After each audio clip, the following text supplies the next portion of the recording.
All right, I am live. Can we get the light out the camera? There we go. I am live. Let me just make sure I like my light. We're gonna go with this one. All right, so I am live. Welcome. My name is Ayana, aka the Crafty Notary, and thank you everyone for joining our first book club meeting, which was going to be I was going to hold this in my group only. So I am streaming both on YouTube and the group. So, hey, Shanice, how's it going? So I'm streaming on both, and that way I can post this to the public so we all can learn. So I hope you got you a drink. I got a drink because I'm going to be talking. I actually have two drinks. This one's water. This one's iced coffee because your girl is sleepy. I got my book. This is the book that we're reading. I have it scrolling on the bottom, the how to complete how-to guide for notaries. Yes, it's kind of a thick book. So, but we're going to get through it. Trust me. We're going to get through it. And I got highlighters, I got a pencil, and I got a pen, right? So I am going to order an overhead camera. So I just thought about this today as I was doing this. So I'm going to order an overhead camera. So that way you guys can see what I'm reading in a separate screen. I'm going to split the screen. You can see what I'm reading along uh, with everyone else. So for those who don't have the book, because the book is not required. Hi, honey. How are you? The book is not required, but it is good if you do have the book so that you can follow along. I got a new computer. I got a new crispy camera. This camera is crispy, okay? So we will get started just shortly. A few housekeeping things I want to talk about in addition to your drinks, okay? Um, Make sure you like this live stream. So if you just take away the chat for a second, hit like, and then come back to the chat, you will be all good. So I want to make sure that we get likes for this because, yeah, this is how I am able to offer you this for free. I feel awful doing this now, as coaching. Even though I still do coaching, um, I don't want to offer, people these types of things when the economy is down. So we got 8 people joined, so we should have 8 likes. We only have 2. We should have 8. So make sure you like the live stream. So we are going to get started. Hey Rachel, how's it going? So we got a couple over on Facebook. We got one or I can see as of now on YouTube. So we will get started. So we're going to start right on page 7. Chapter 1, what is a notary public? We should all know what a notary public is by now.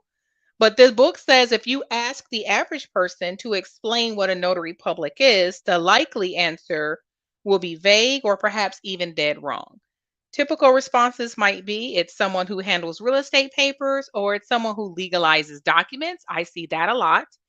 Or it's someone who stamps and signs important papers. All substantially miss the mark because that's not what a notary is. That's not all we do. So, yes, Annabelle, I forgot all about that. Yes, yes, yes. The book is free to download if you are a NNA member. I said that in all of the videos that I did so far. So, yes, if you are an NNA member, you can go to the NNA, open up the electronic version of this book, and follow along. So, take advantage of that. All right. So the first thing that a notary is an impartial witness. The basic function of a notary public is simple. A notary a notary is a person of proven integrity commissioned by the state to serve the public as an official impartial witness. So I'm going to highlight that. So, a notary is a person of proven integrity, and our integrity is proven because we have been commissioned by the state to serve the public. That makes us public officials as an official, impartial witness. So, at all times, we are always an impartial witness. So, this is why it's important to be careful with signing for family members, um, because we always have to be impartial. So, in the most basic terms, the notary has the power to witness the signing of the documents and to administer oaths. So, we know that. Most often, notaries' duties involve signed documents and require the notary to ensure a signer's identity and willingness. So, most people think we just stamp papers, sign our name, and stamp the paper. That's not what we do. So, what we do, of course, number one, first and foremost, we are an impartial witness to the transaction, to the document being signed, and we're also there to administer an oath if necessary. And we are ensuring a signer's identity and their willingness to sign. So, I think willingness to sign is something that we always have to be careful for. I think that a lot of times we go to signings and we may not really pay attention to willingness unless it's like glaring, like the person's just like, I don't want to sign this. But you have to be careful when you are also going to nursing homes, um, assisted care facilities, those assisted living facilities, those types of places, because you want to make sure that the person who is signing a document is willing to sign a document and that they can comprehend that they are aware of what they're signing. Not comprehend, but they are aware of what they're signing. I had a situation like that where I thought about it like, is this guy aware of what he's signing? He was in a roundabout way. He was kind of losing his memory, but he knew because he asked his sister while I was there before we signed if I was there. So he says the notary here to sign the document, for the bank. So he knew that he was supposed to be signing a document. So you want to be sure that you are making sure that people are um, willing to sign. The next paragraph at the bottom says, of course, anyone, and I'm reading this backwards, so just follow along with me. Anyone can serve as a witness, but notaries are impartial witnesses. That is, notaries must not have a financial or beneficial interest in the transaction they observe. They may neither gain nor lose as a result of the transaction. Adhering to this principle of impartiality is the basis of notary ethics and places the notary's motives above suspicion. So I would even go one further to say that you also have to make sure that financially, you are not invested so much as to gain like you're not doing it just to get the money type of thing. Like you got a big signing and you're just like, I'm just gonna skip all the legalities because I want to get the paycheck. So that's another thing to impartiality, and that's what comes to mind when I read that. Um, just a side note here, I think that when we get to the end of a chapter, I'm going to offer time for anyone to ask questions. So be ready if you have any questions. Chapter one is probably just a really simple one, so you might not have a lot of questions for that.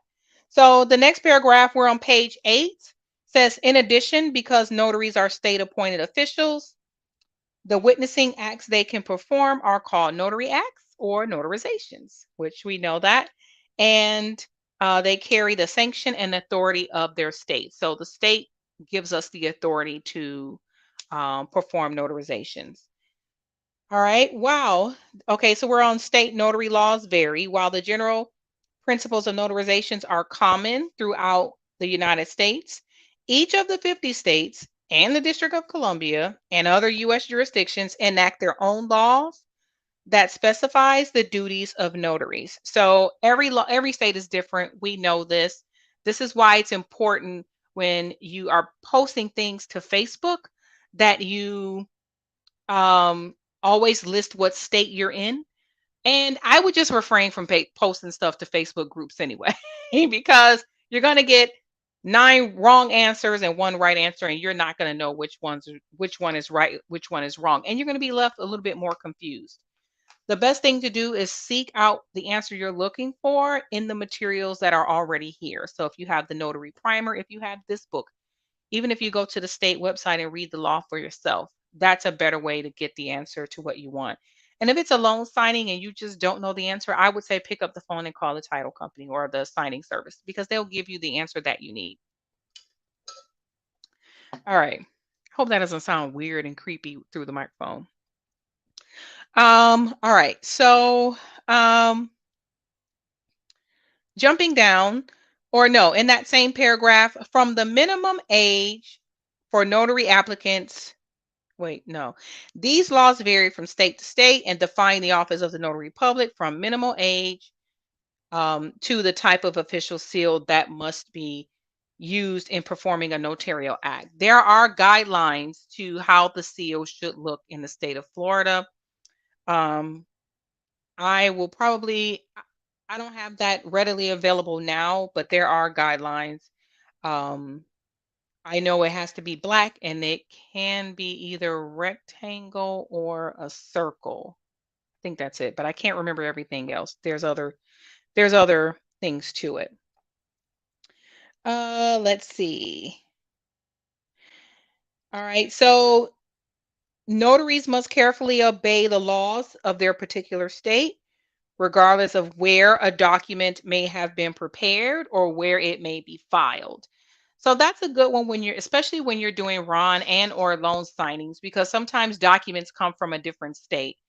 And it doesn't matter where the document comes from. We are notaries in the state of Florida, so we must follow the state of Florida laws as a notary public. And signing services and title companies and other folks that try to tell you how to do things according to how they do it in their state should be told that I'm going to do it according to the law in my state, because we have to follow our state law. So um, the next paragraph on page 8, a notary's authority to serve as an official witness comes through a written authorization called our commission. Depending on the state law, the notary commission is issued by the governor, secretary of state, attorney governor, or an official such as a local judge. Ours comes from the state, which is the governor. Hi, Sharon. Hi, how are you? All right. So the jurisdiction and the term of office of notaries will also vary from state to state. The vast majority empower notaries to act anywhere within the state borders, and most set a 4-year term of office, but terms do range from 2 years to life. So in the state of Florida, our terms are 4 years. Is it 4 years? Yeah, 4 years. All right. And so another capacity that we have as a notary is to serve the public. As public officials, notaries are commissioned to serve all persons in their jurisdiction. In this respect, they are similar to elected representatives, such as senators and members of the state assembly. So that makes us pretty important people, right?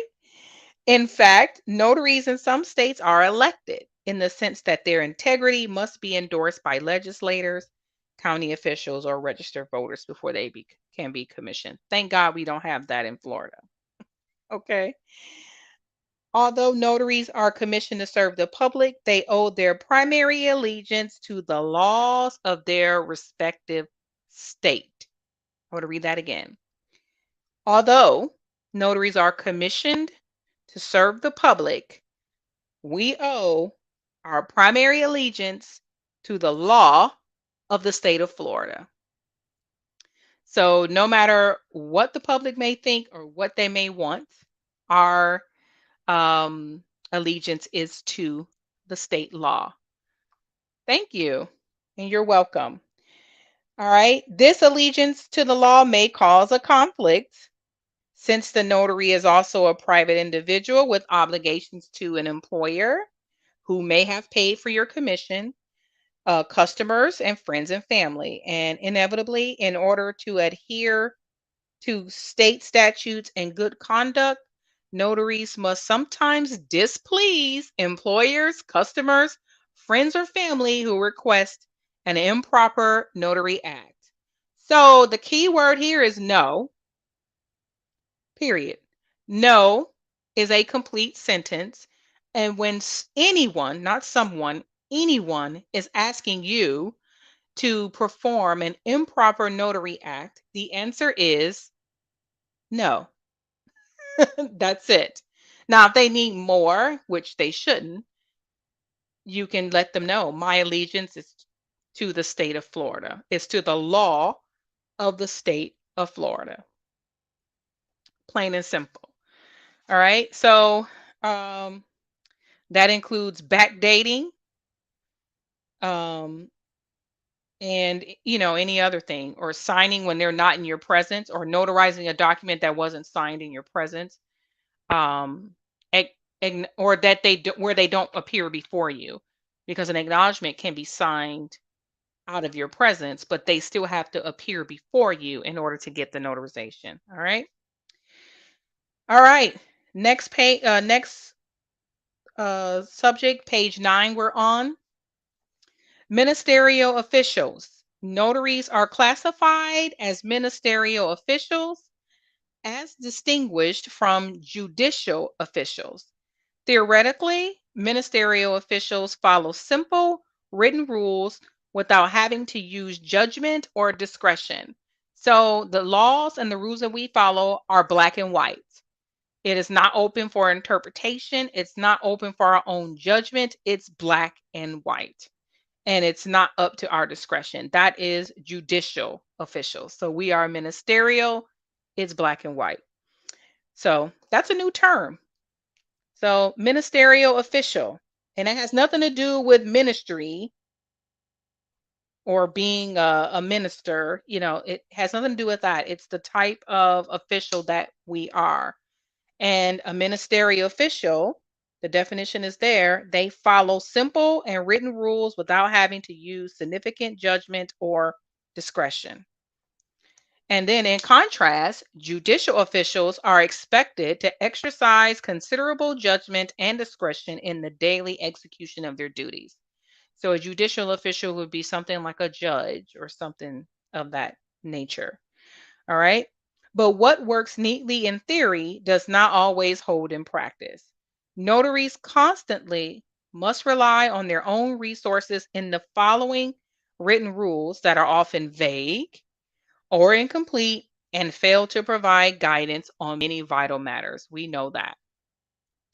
For example, laws may require notaries to identify a document signer without indicating what constitutes proof of identity, leaving the notary to decide.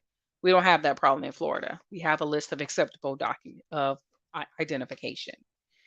Many questions must be resolved without official guidance, from where to place the official notary seal when there is no room on the document, to how to know a person is not being forced to sign against his or her will. Now, those things are up to our judgment, but the law is in black and white to say that we need to observe that.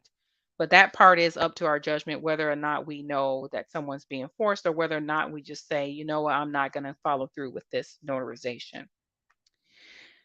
All right. So it says, yet notary's discretion is exercised with narrow limits and applies only to his or her own actions. So that's just like what I said. So we know that we have to ensure that someone has is not being forced to sign, that they're willing to sign. But whether or not they are is our own discretion. You get what I'm saying? All right. Where did I lost my place? Okay, acting outside of these limits, the notary risks can't read prosecution for the unauthorized practice of law. A notary has no authority to advise others unless the notary is also an attorney or a certified expert in a pertinent field. For example, an expert in real estate, escrow, or similar field. And I'll tell you, as a real estate broker, and I would consider myself a professional or an expert in real estate, I still do not give real estate advice when I'm wearing my notary hat. When I'm wearing the notary hat, my answer is simply, I cannot advise you on that. And I leave it there. So even though I may know the answer, I'm not giving the answer because I don't want any gray area to pop up where they say I was practicing unauthorized practice of law. That's just how I do it. All right. The Notary Commission does not authorize the notary to help other persons draft, prepare, complete, select, or understand a document. This is why I always say it doesn't matter what the document is to us. We don't have to know what the document is. We don't have to understand the document. The signer has to understand the document.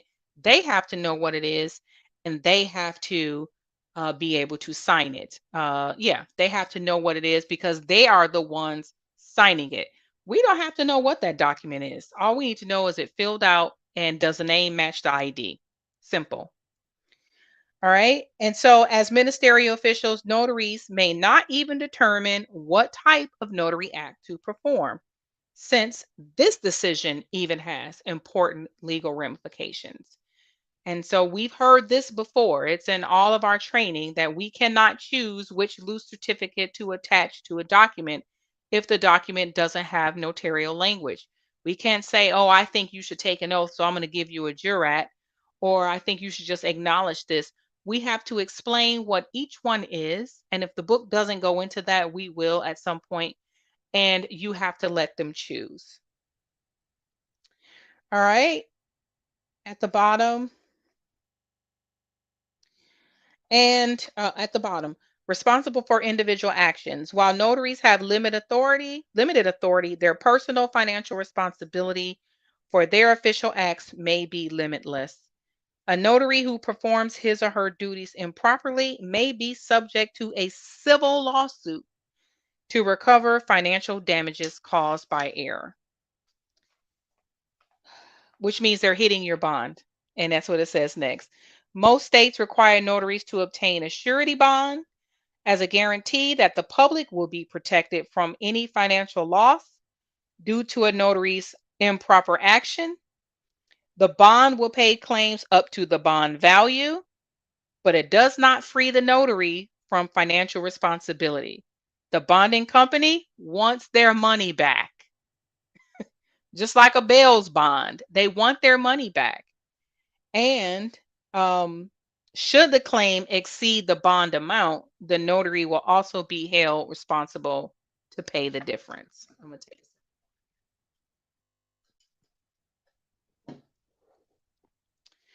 All right. So to best protect the public and yourself, notaries must always remember that their commission belongs to them alone. Your commission belongs to you, not your employer, not whomever paid for it. It belongs to you. And every notary must exercise reasonable care, that degree of concern and attentiveness that a person of normal intelligence and responsibility would exhibit. A notary's responsibility cannot be shared. And the ultimate responsibility, the last line, for a notary's improper act lies with the notary. I saw a post today on Facebook where a title company gave advice on what they should do. And a lot of people were saying, well, if the title company told you to do it, then just do it. No, it is our commission and our commission alone. They do not get to dictate what we can and what we cannot do. The law does.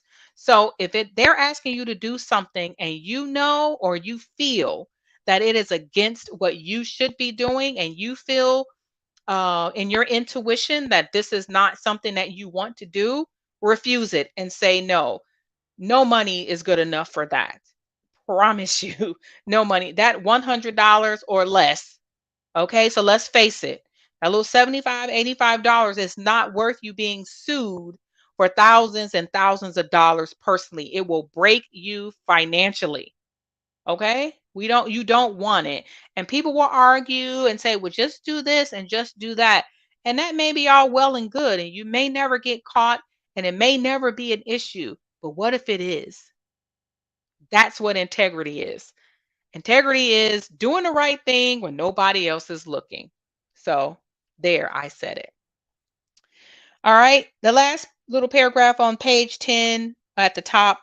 Although notaries may also be employees when performing notary acts, they are first public officials who owe primary allegiance to who? The state laws and the people. All right. And then there's a summary there, which we don't really need to go through the summary. So let's ask any questions at this point. This is the end of chapter 1, which is very brief. It's a very this was a matter of fact one, stuff that we already should know. Are there any questions that we have? Yes, Lele, I see your comment. Why make it harder? If I'm a real estate agent, hey, I'm still not answering real estate questions. Even if I know them, I'm not doing it. So 13 people watching. Can we please like the live stream? I would like for you to like it. So if you could just go out of the chat really quickly, like the live stream, that would be great. And we're going to take the test. So let's see if I can test people. And I guess we'll go into chapter 2 since it's only 8 o'clock. So yeah, chapter 2 seems short too. So we'll do chapter 1 and 2 today. So let's see if anybody's paying attention. Are you guys paying attention? Notaries, number 1, notaries are commissioned by who? A, each state and given nationwide jurisdiction. B, the federal government and given statewide jurisdiction. C, each state and given statewide jurisdiction. Or D, each county and given county jurisdiction. Anybody can answer that? That's okay. Thank you. Yep, anybody can answer. Who are the notaries commissioned by? We got an A. Anyone else? We got C. Anyone else? We got another C. We got another C. Anyone else? Don't cheat and look at the answers. I'm going to look at the answers though, just because I know the answer, but I want to make sure. All right. We got another C. All right, the answer is C. Notaries are commissioned by each state and the given statewide jurisdiction. Number 2, in their jurisdictions, notaries must serve who? A, county residents only. B, state residents only. C, U.S. citizens only. Or D, all persons. In your jurisdiction, who do you serve? Who do we serve? Let's get some answers going. Answers, anybody? We got a B. We got B. Anybody else? We got some D's. D's going up. More B's going up. 5, 4, 3, 2, 1. The answer is D. All persons. Don't forget, in the state of Florida, especially when we're Ron, we can notarize anybody anywhere. But if they're in the state of Florida, they can be county residents, they can be state residents, they can be visiting. Remember? So they can be U.S. citizens. So it's all persons. Number 3, above all, a notary should be guided by requirements of A, the employer who paid for the commission. B, customers and business clients. C, state law and regulation. And D, personal convenience. Who should the notary be guided by, or what requirements should be guided by? It's okay, Lele. These answers still apply. This book is not state specific, so you are still okay. So the answers still apply. We got a lot of C's coming up. The answer is C. That is correct. Number 4, At times, notaries must use independent judgment because A, this is expected of all judicial officials. B, this is expected of all state commissioned officers. C, guiding laws may be too complicated to understand. And D, guiding laws may be vague or incomplete. When do we use our independent judgment? I think I know the answer, but I want to make sure. Yeah, okay. When do we use our independent judgment? Is it because it's expected of all judicial officials? That's A. B, because it's expected of all state commissioned officers. C, guiding laws may be too complicated to understand. And D, guiding laws may be vague or incomplete. We got some D's going up.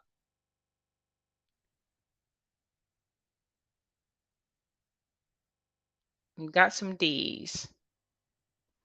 All right, the answer is D. The answer is D. Honey, I think if we keep going in the book, we'll probably get to how to ID someone. So let's save your question for a later chapter, or I can come back to it at the end of the live. I'll come back to it at the end of the live, so that way you ain't gotta wait. I'll come back to it. Just ping me and remind me. All right. Number 5. A truly impartial notary should perform a notary act. A, whether or not the transaction is proper. B, whether or not personally involved. C, only when personally involved to ensure compliance with law. And D, never when personally involved. So when should an impartial notary perform a notarial act? Is it whether or not a transaction is proper, whether or not you're personally involved, only when personally involved, or never when personally involved? That should be easy. We got some D's going up. D over here. The answer is D. We're never personally involved. We can't be impartial and be personally involved. All right. A notary commission, number 6. A notary commission, A, is transferable from state to another, one state to another. B, expires after 4 years in every state. C, is issued to persons of proven integrity. Or D, is for use in serving clients and customers only. I'm going to check my answer because I think I know what it is, but I want to make sure. Interesting. Okay. I actually, this one is a little interesting because I don't think we read this. I hate when that happens, when they throw something in there and we didn't even read it. But you're going to be surprised about the answer. Yeah, you don't have to study for the book. That's why we're going through it now. So it's okay. All right, the answer is A. The commission is transferable from one state to another. Now, I'm sure you still have to apply to another state, but I would think that what they mean is that if you are a person of integrity or you have been commissioned in one state, you're probably good enough to commission in another. So go figure. All right, last question because we're not going to do number 8. Notaries are authorized to A, fill out documents for others. B, explain documents to persons who cannot read. C, identify document signers. And D, determine the type of notarial act needed. We know the answer to that one. We know the answer to that one.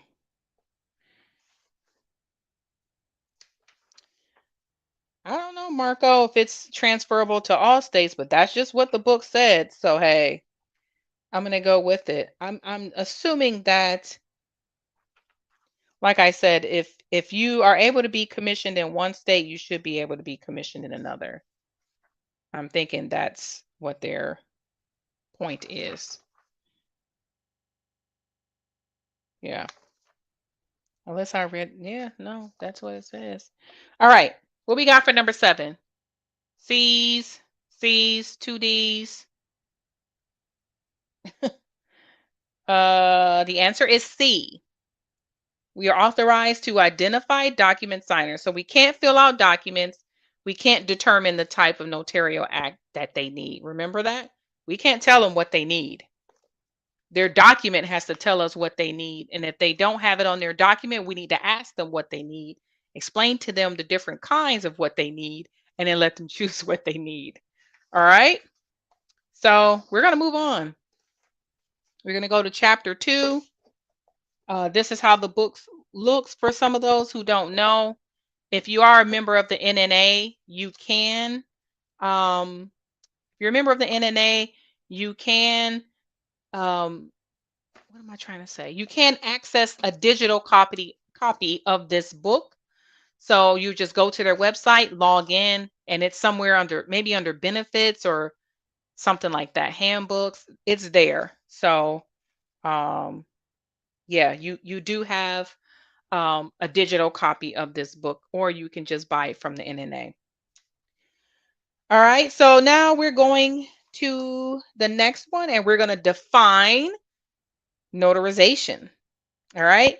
So the first chapter, the first paragraph says, it will come to a surprise to many people that all notarizations are not alike and that there are actually different types of notary acts. This is common but incorrect to believe that all notarizations involve the same procedures and achieve the same purpose. In fact, what we generally refer to as notarizations comprise a group of different official acts that can be performed by the notary public. Each of these notary acts has a distinct and very special purpose and accomplishes a unique result. Broadly speaking, notarization is the authentication of a document as genuine or the verification that a statement was made under oath. So I've seen people say before, I'm going to highlight this. I've seen people say stupid stuff like, if you write a letter and get it notarized, then it's legal. It's not legal. We're only there to identify the signer and to be an impartial witness that they signed it. Hey, Reg. I don't think it's much use as moderator, but I got you. But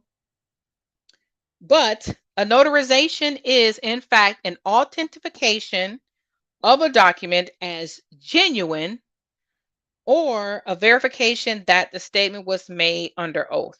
The person who makes this authentication or verification is a public official or us, the notary public. Notarization provides assurance that the particular document is authentic and intended to be enforced. For documents to be recorded in the public record, notarization is usually a requirement. There are certain results that no notary act ever accomplishes. So, number 1, there we go. Notarization does not guarantee the truth or accuracy of the statements in a document. The notary public has no obligation to verify a document's contents. You hear what I just said? The notary public has no obligation to verify a document's contents. So I just said that a few minutes ago, that we don't have to know what the document says. We're just there to identify the people, act as an impartial witness, watch them sign, and then notarize it. Number 2, notarization does not legalize, didn't I just say that? Or validate a document. So people are saying, oh, just get it notarized, it'll be legal then. No, it will not. A will or other legal paper that contains invalidating flaws before notarization will contain the same flaws after it's notarized. So if the will ain't right and you get it notarized, it still ain't right. And it's still going to be contested. Okay? The notarization has nothing to do with that. All the notarization says is that they signed it. All right? So there you go. There it is in black and white. So now we're going to talk about the common notarial acts, the common notary acts. The three most common are acknowledgments, jurats, and copy certifications. All right. And so let's go into acknowledgments first. The acknowledgment is the most widely performed notarial act. Its main purpose is positive identification of the signer. That's number one.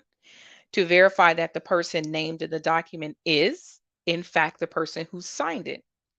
An acknowledgement provides assurance that a signer is not an imposter trying to benefit from a phony document. In executing an acknowledgement, the notary carefully identifies a document signer who has acknowledged that they signed. Acknowledgement of a signature before a notary is an important step leading to the document's acceptance by a county recorder. Real estate deeds, for example, and other many papers relating to ownership of property must have the signatures acknowledged before the document can be placed as public record. So we're just there to make sure that the people are who they say they are, and they are who the people are in the document. Okay? And that the people who signed the document said they signed the document. Let me drink.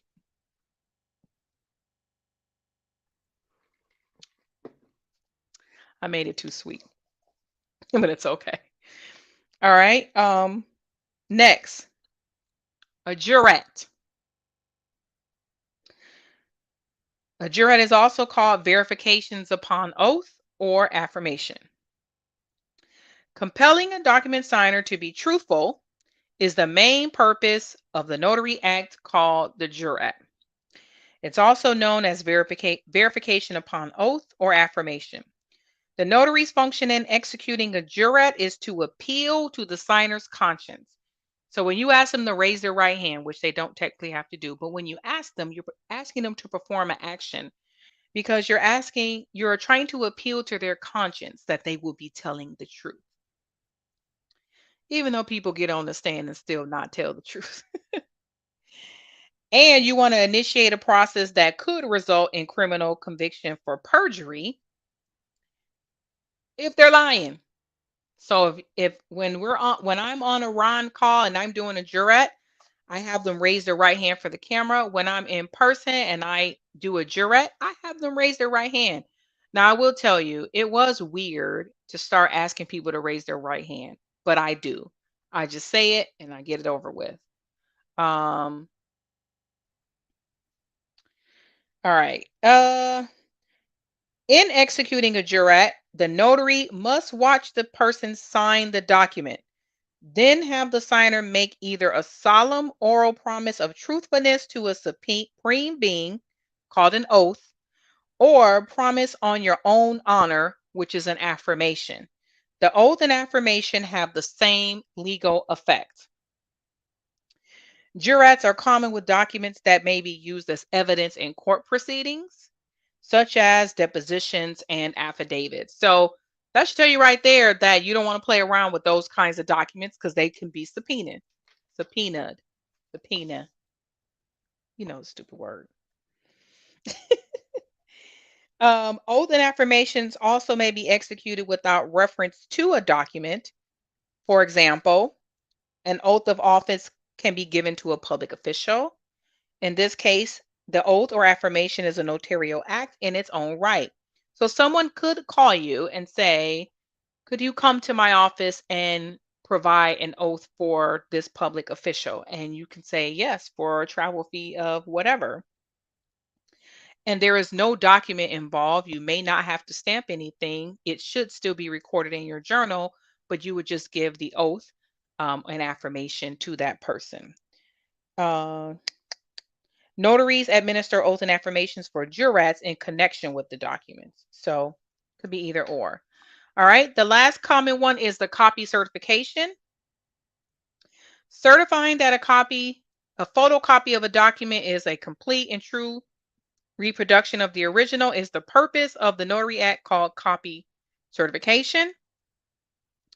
In certifying a copy, the notary carefully compares the copy to the original to ensure that they are identical.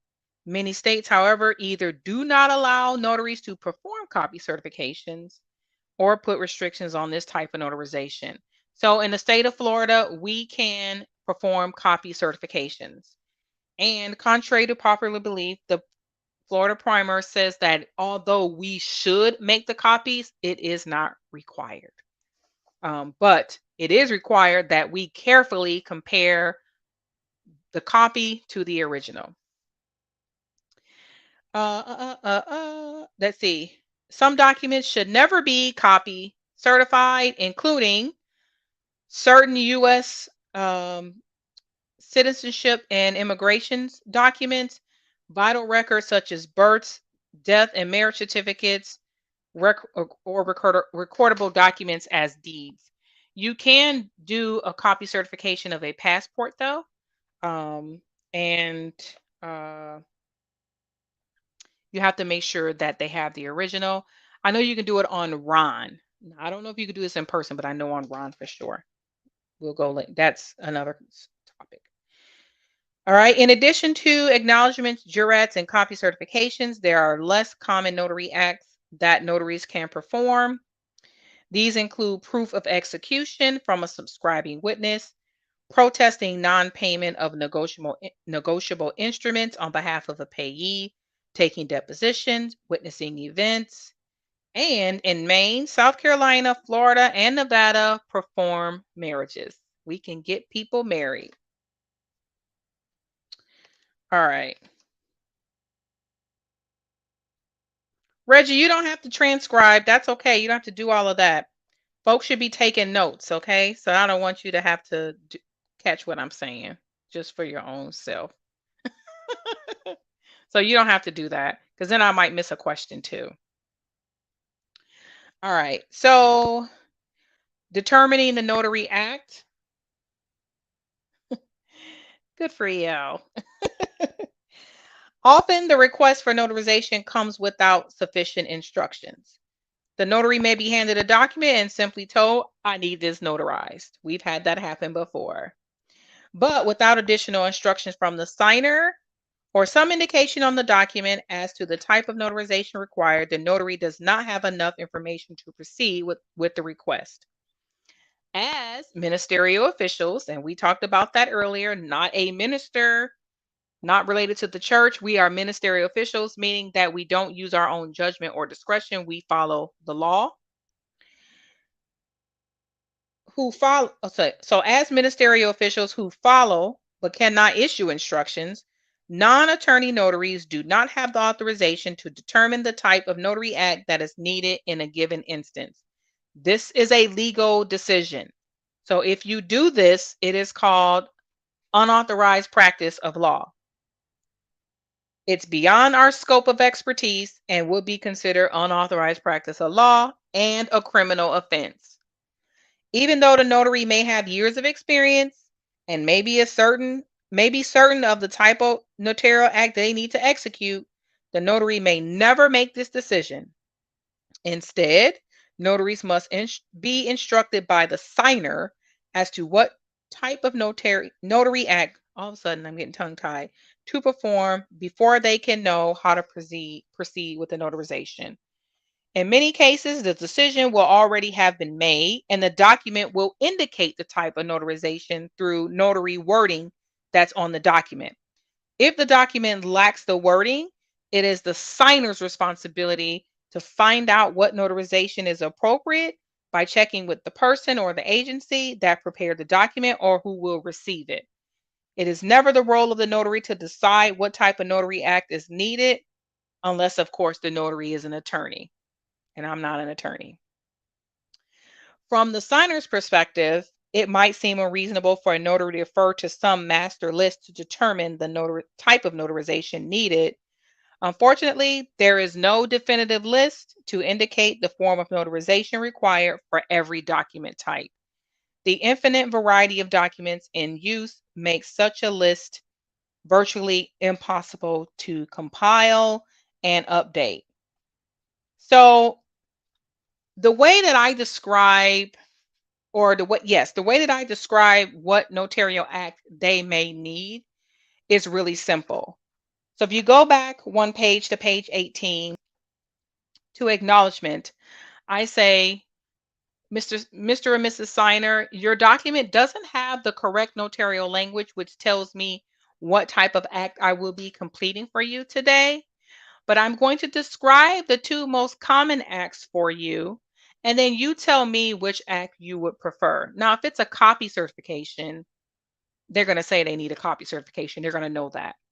So then I say, I can either issue an acknowledgement, which and where I identify you and you acknowledge that your signature has been applied to the document, or I can issue you or offer you a jurat, which is where you take an oath certifying that the information in the document is true and correct and that you are who you say you are and that the signature is yours and was made freely on the document. Which one would you like? So some people just say, just give me the acknowledgement. Some people say, give me the jurat. So it just depends. But you have to be able to describe the two.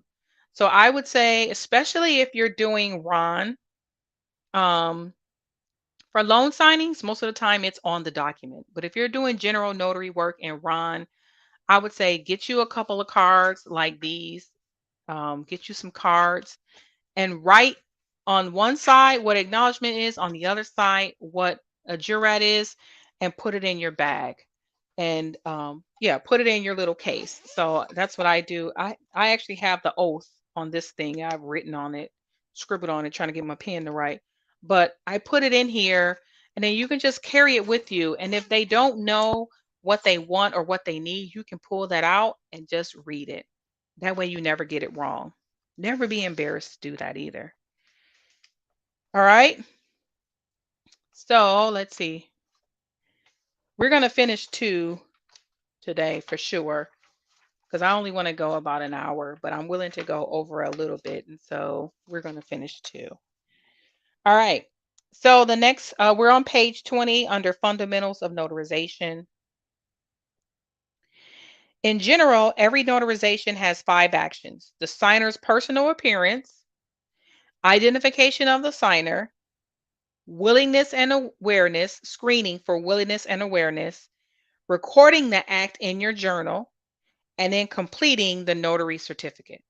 So those are the 5 things. So the first one is making them appear before you, ID in the signer, screening for willingness and awareness, recording the act in your journal, and then completing the notary certificate. All right. So we're going to talk about those 5 things. So the first one is personal appearance.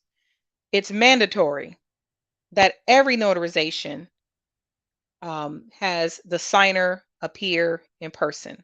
Okay. There's no ifs, ands, or buts about that. The signer must appear face to face in the same room or online with the notary at the time of the notarization, not before and not after. A telephone call does not constitute personal appearance. A Zoom call does not constitute personal appearance.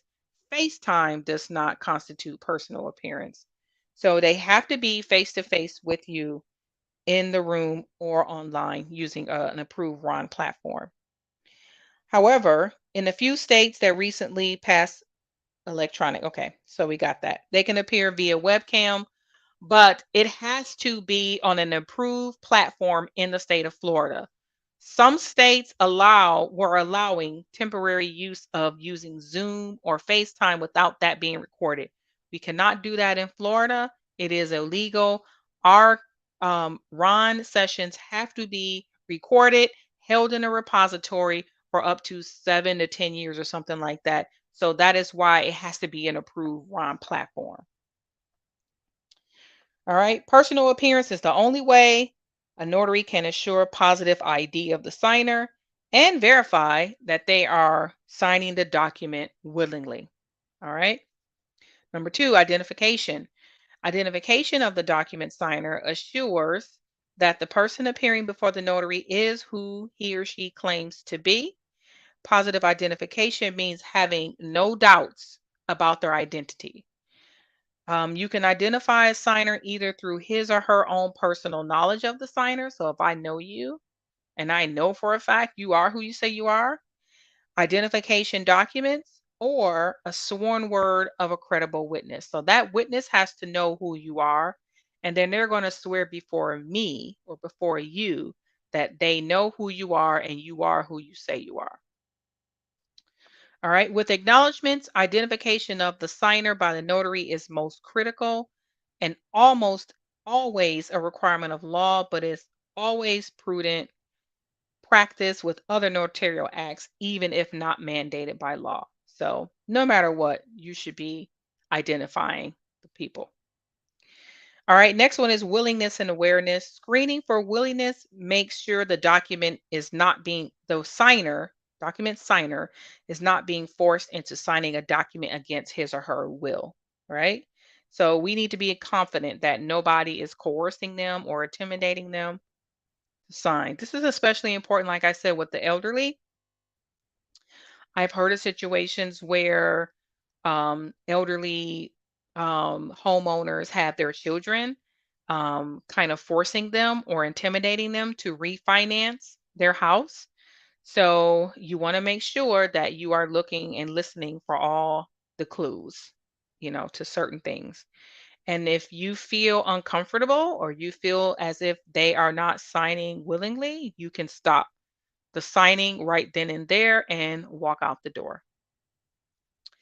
All right. By screening for awareness, the notary makes a common sense judgment that the signer appears to understand what's happening and appears to be able to act responsibly. If a signer can coherently respond to questions and make a request for notarization, that person may generally be considered sufficiently aware for the purposes of notarization. All right. The journal entry. Now, before I say that, a journal is not required in the state of Florida.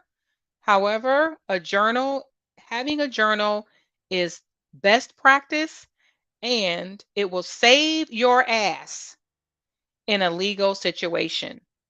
When something comes up legally, or if anybody has any doubts about anything, your journal is public information and they can request to see it.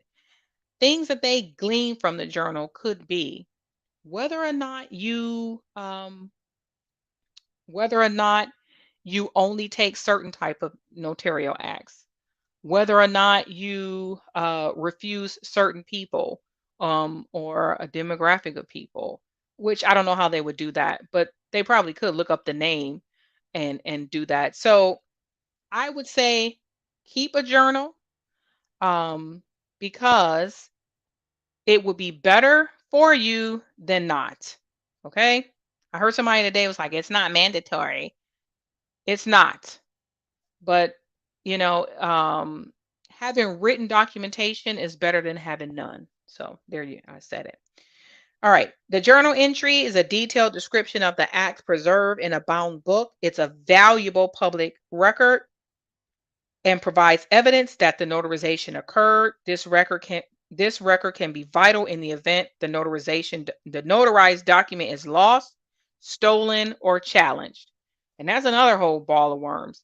Somebody steals it, you know, or tries to alter a document. So having a journal is the best thing you can do. Also make notes in your journal under the entries. There's always a little comment section or a note section. If there are things that are off or weird to you or that you want to make sure you remember down the line, make comments. Make comments and make notes. All right. In addition, the journal record helps prove the notary followed sound and proper procedures in executing the Notary Act. And that's what I mean. The journal proves that you follow the same procedure each and every time. Okay. It gives them that, it gives them that one thing. So if you have a journal of each and every record, you have more credibility to your name when something is challenged than someone who doesn't ever keep a journal. They're just willy-nilly. They just out here stamping. So if someone's saying that a document was illegally notarized and you don't have a journal to back up anything, then the judge can say, well, how do I know that you just didn't improperly notarize it versus you saying, oh, I think I made a mistake. Okay. I think a journal is required in California, if I'm not wrong, but you definitely should use a journal. I have an electronic journal on my phone. I'm not interested in writing information, but state of Florida allows an electronic journal and I use it religiously. All right. The notary certificate. So the notary certificate indicates what the notarization accomplished. The certificate contains wording that describes what procedures the notary followed and is completed, signed, and sealed by a notary. Notary certificates may be in one or two forms. So it can be wording pre-printed or typed on the document itself, or wording on a separate page attached to the document known as a certificate form or what we call a loose certificate. All right. Not all states have specific laws that define identification standards, prescribe certificate wording, or require a notary to keep a journal. Such statutory omissions are not unusual. In many cases, state notary laws do not adequately define notary duties. When law and official directives do not detail how to perform a notary act, notaries must be guided by custom, ethical business principles, and common sense. And that is the code of ethics that we follow, that you've reviewed in your NNA course. The code of ethics govern what we do. And so if you ever have to stand before a judge, you can say, listen, I follow the code of ethics in addition to the Florida law or the state law that I'm in. So you can't go wrong there. Like you cannot go wrong. And there's something else I was going to say about that. Oh, where it says notary follow the is completed, signed, and sealed by the notary. Your signature and your stamp are twins. They always go together. You never sign a document without stamping your document. You never stamp a document without signing a document. No, even if it's a copy certification, there's notarial language for that. There's a loose certificate for that. So there we go. All right. Last one is deterring fraud. The purpose of all the steps in notarization, requiring documents to appear personally, identifying the signer, screening for willingness and awareness, keeping a journal, and declaring facts on the certificate is all to deter fraud. Deterring fraud is our most important role. Fraud is a deception aimed at causing a person to unknowingly surrender money, property, rights, or advantages without compensation. The most common fraud involves theft of money or property through forgery, which is a falsified signature, which is then used to gain unauthorized or unlawful control of another person's money or property. That's why it's important for us to look at the ID, look at the signature, and make sure that everything is what it is. Through careful identification of document signers, notaries can detect imposters attempting to execute fraudulent documents that could result in devastating financial losses for innocent persons. The notary's detailed and accurate journal can prove that certain fraudulent alterations were made later to a notarized document. Precautions in completing and attaching notarial certificates can prevent such later alterations. And I will put a note here, when you are attaching a loose certificate, you should also indicate on that loose certificate, if there's no place for it, you should indicate what document that certificate is attached to and how many pages, including the loose certificate, the document is now. So if it's a one-page document and you attach a loose certificate and you say in the signature line, see attached loose certificate, and then you put the loose certificate on that one. You should say original document is this, and it is 2 pages, including. So that way, a person who receives that document cannot receive it without the loose certificate, and they can't take that loose certificate and use it somewhere else because it's a part of that document. I do that especially on RON platforms because they don't have the language on there that specifies what document it is for. All right, in detecting and deterring fraud, notaries perform their most valuable function, which is what? Being an impartial witness to the public. That's what we are first and foremost, are impartial witnesses. So that's it for chapter 2. We made it. We made it. So let's do the test, and then I'm going to answer Honey's question, and then I'm going to let you guys go for the evening.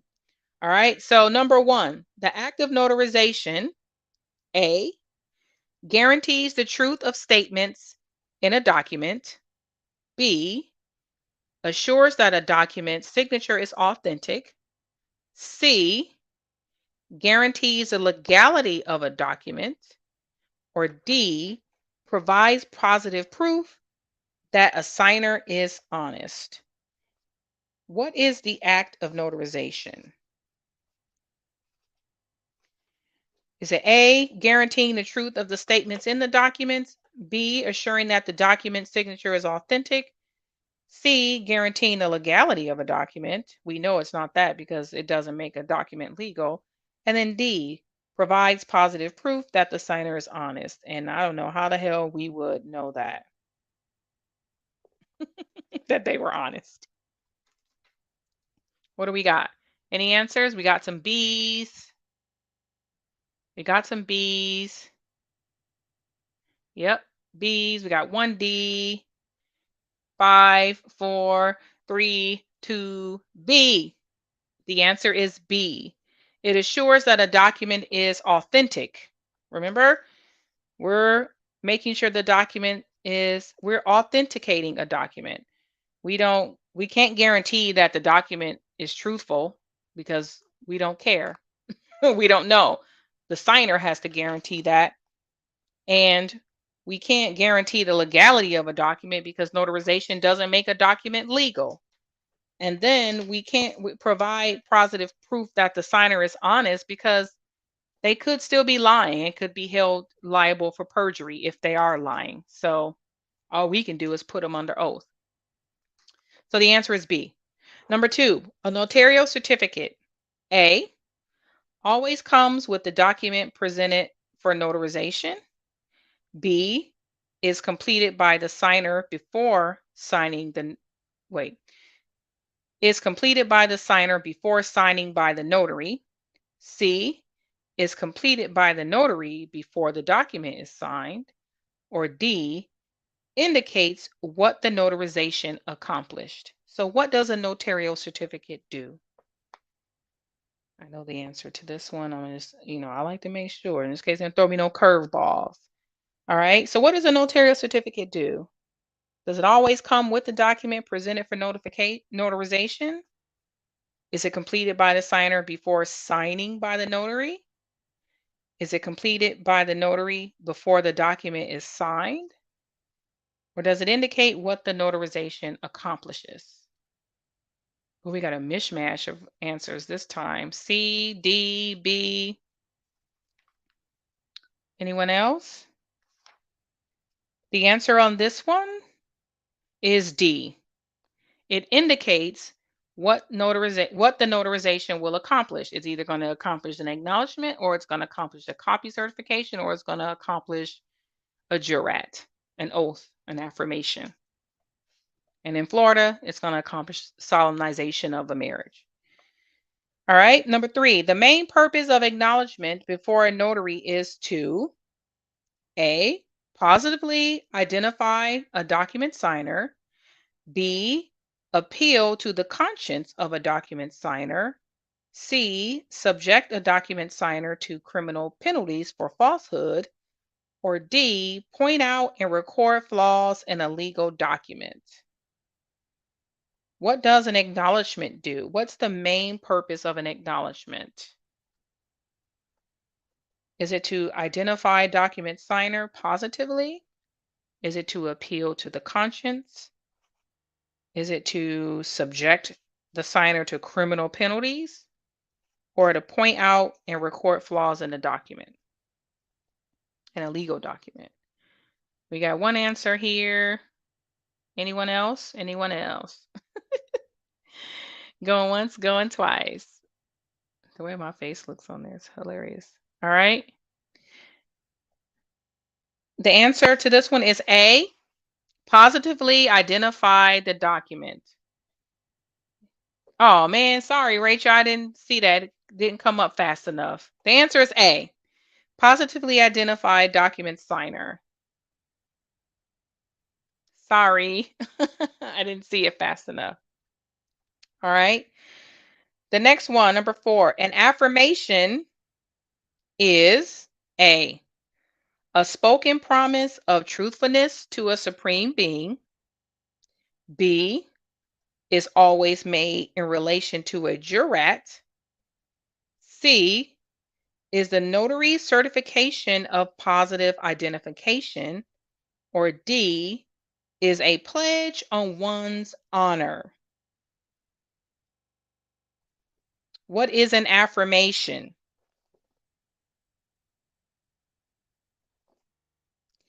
Is it spoken promise of truthfulness to a supreme being? Is it always made in relation to a jurat? Is it the notary certification of positive identification? Or is it a pledge on one's personal honor? An affirmation. What do we got? What do we got? Some A's, some D's. The answer is D. An affirmation, remember, is on your own honor. All right. An oath is to a supreme being. Okay.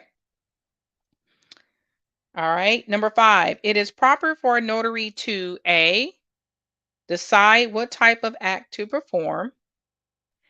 B, legalize a document by affixing a notary seal. C, publicly record a document by keeping a copy in the journal. Or D, rely on ID cards to identify a document signer. What is proper for a notary? Which one of those are proper for a notary? Is it proper to decide what type of act to perform? Is it proper to legalize a document by affixing your seal? Is it proper to publicly record a document by keeping a copy in the journal? Or is it proper to rely on ID cards to identify a document signer? What do we got? We got some D's. We got some D's. Anyone else? Another D. We got a B. All right. The answer is D. The reason why the answer is not B is because we do not, a notarization does not legalize any documents, period. It doesn't make the document legal. So it is proper for us to rely on ID cards. All right. Number 6, only in Maine, South Carolina, Florida, and Nevada authorizes notaries to A, perform marriages, B, execute protests, C, certify copies, or D, administers oath of office. Only in those states can a notary be authorized to do what? Perform marriages, execute protests, certify copies, administer oaths of office. What we got? A's, A's, A's, A's. That one should be easy because we live in Florida. And it's A, perform marriages. Number 7, positive identification means A, relying on personal knowledge of identity. B, having no reasonable doubts of a signer's identity. C, a document signer has declared an identity under oath.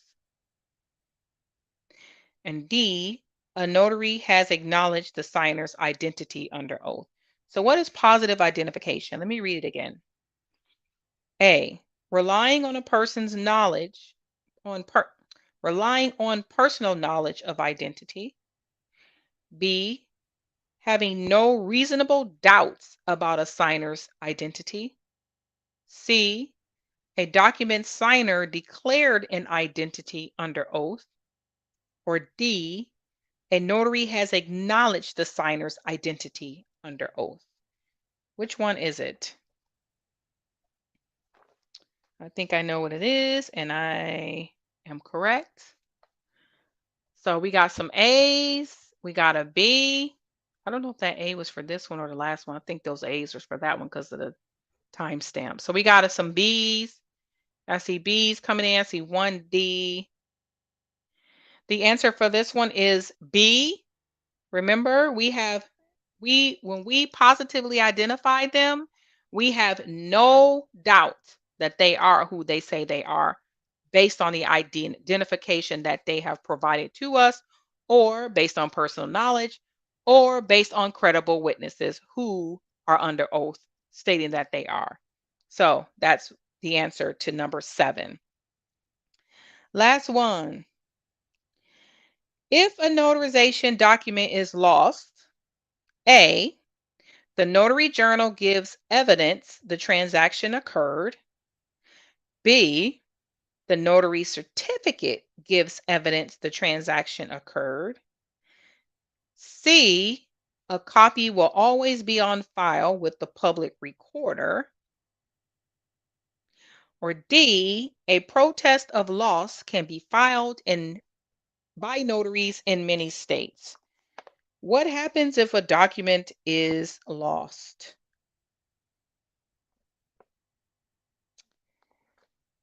What happens if a document is lost? Bye-bye, Lele. Thank you for joining.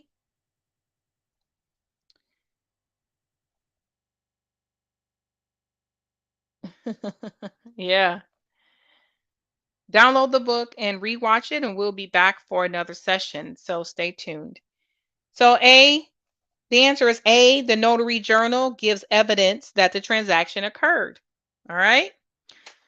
So that brings us over to chapter 3.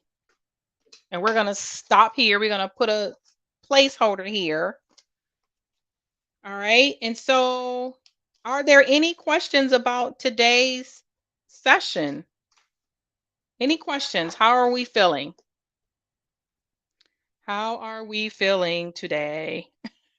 How are we feeling? So again, this is the book that we're reading from. If you are a member of the NNA, you can either buy the book from there, or, well, you don't have to be a member to buy the book. If you are a member, you can download a digital copy of the book and follow along with us. Okay. So that is the book we're reading. Any questions?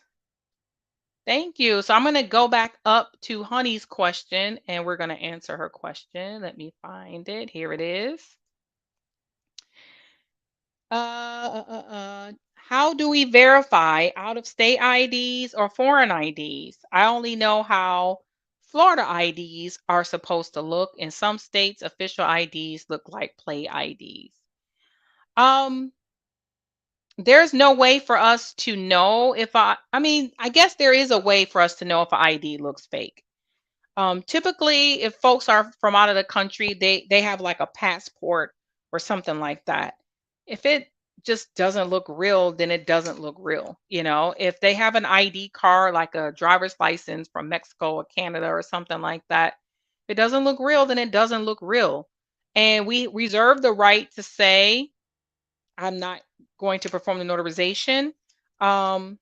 We reserve that right, but you want to just make sure that you're following what type of ID you can accept from a foreign person.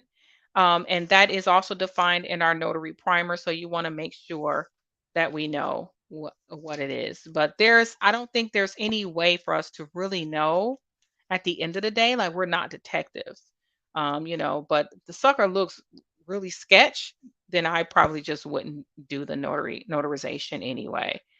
Thank you guys for showing up. I do appreciate you guys showing up today. I am planning the next book session. I'm planning to do this every Wednesday. So if you have the book, it would be great if you read ahead. So next week we'll probably do chapters 3 and maybe 4. So it would be better if you read ahead and actually did the tests before we got there. So that way we can just breeze right through it.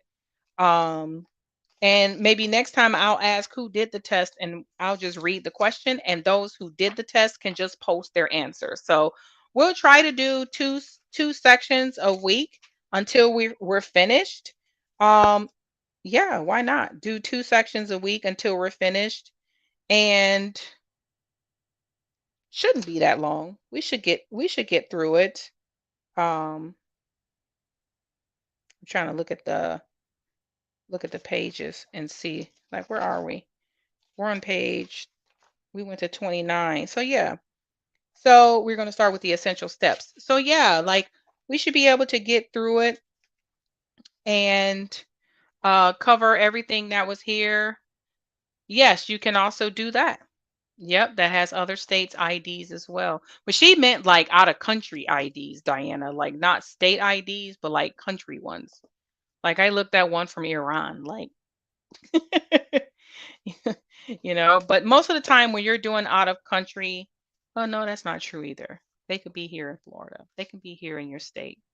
So, um, yeah, so we'll be back next Wednesday, same time, same back channel, with the next sessions. And I appreciate everybody watching. If you have any questions, please leave a comment below. Please like the live stream.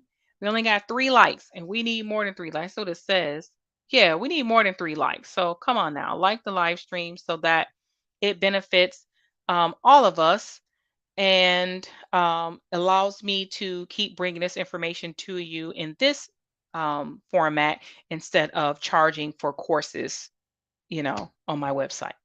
So I'd rather do it this way because this way everybody gets the information. So, with that said, I am out of here for this evening. I appreciate you guys watching again, and I'll see you guys next week. Bye.